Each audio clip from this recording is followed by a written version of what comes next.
Ni mkutano mfupi sana wa kuelekea mechi yetu ya ligi kuu kesho, tukiwa wenyeji wa mchezo huu, tukiwakaribisha wageni wetu KMC. Ni mechi ya ligi kuu ambayo tutacheza katika uwanja wetu wa nyumbani Airtel Stadium majira ya saa 8 mchana.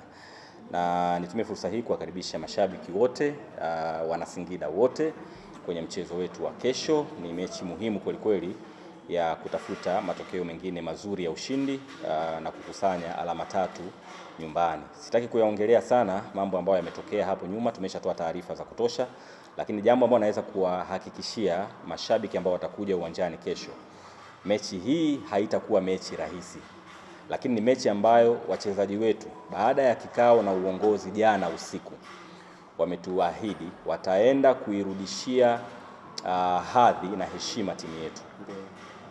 Sisi kama mnanielewa, haitakuwa mechi rahisi, lakini wachezaji wameahidi wanaenda kupambana kwa ajili ya nembo ya Singida Black Stars. Kwa niwaite mashabiki wote, na tulitamani kama uongozi kwa namna ambavyo tumechafukwa hapa kati, tulivyochafukwa, uongozi huko juu hautaki kuelewa chochote. Ulitamani hii mechi tufute viingilio vyenyewe kabisa, ili kuonesha mashabiki tuko serious kiasi gani na tunawaheshimu, tunataka kuja kuwaomba msamaha kupitia wachezaji wetu.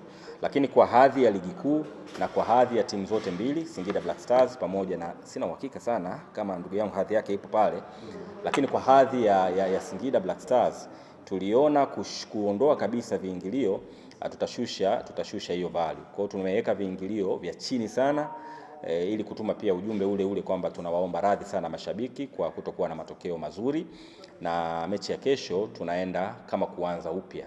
Mmeona tumeondoa benchi la ufundi lote, lakini mmeona tumechukua baadhi ya hatua ambazo si hatua za kawaida kwa timu nyingine, lakini kwa Singida Black Stars tumethubutu kuchukua hatua kwa sababu tunataka tuoneshe kwamba haturidhiki na hiki ambacho kinaendelea. Lakini tumeshawekana sawa na wachezaji wetu na wametuahidi kesho watafanya kazi kubwa, na si kesho tu, kesho tutaanzia hapo, lakini kuelekea mechi zote zilizobakia watashuhudia timu ambayo ilienda Sekafa ikachukua ubingwa msimu huu, ikaenda michuano ya CAF ikaingia group stage msimu huu, ilicheza fainali ya CRDB. Ndio wanataka kuiona hiyo, mashabiki na wachezaji wako tayari kwenda kuionyesha. Lakini bila kusahau nitoe ufafanuzi kidogo. Kwenye press hapa alikuja kocha Muhibu Kanu na ametambulishwa kama kaimu kocha mkuu, na watu wataanza kujiuliza, Kanu si alikuwepo kwenye hilo benchi ambalo limevunjwa lote? Kwa nini tunamuona tena kwenye majukumu? Kwa hiyo nifafanue kidogo hapo ili kuiweka very clear. Tumelazimika kama uongozi wa klabu kumpa nafasi kocha Muhibu Kanu awe kaimu kocha mkuu katika kipindi hiki ambacho tunasubiri kutambulisha benchi jipya la ufundi ambao taratibu zinaendelea huko.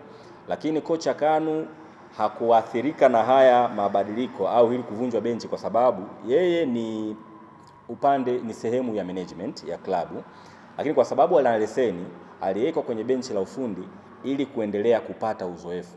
Hivyo ndivyo ambavyo Singida Black Stars tunawajenga watu wetu. Kwa hiyo yeye hakuathirika kwa sababu bado ni sehemu ya management ya club, lakini ni kocha by profession na ataivusha timu katika kipindi hiki mpaka pale ambapo tutatangaza safu mpya benchi letu la ufundi. Kwa taarifa ni hiyo, niwakaribishe sana mashabiki na niwakaribishe KMC hapa nyumbani Singida. Ni mara ya kwanza wanaenda kucheza Airtel Stadium, lakini si mara ya kwanza kuja Singida. Sisi masuala ya carpet tunazoea. Tunao mwaka wa pili. Sawa. Lakini Airtel Stadium ni mara ya kwanza. Kwa hiyo tunawakaribisha sana. Utakuwa ni mchezo mzuri na tunaamini KMC watatupa ushindani mzuri. Karibuni sana.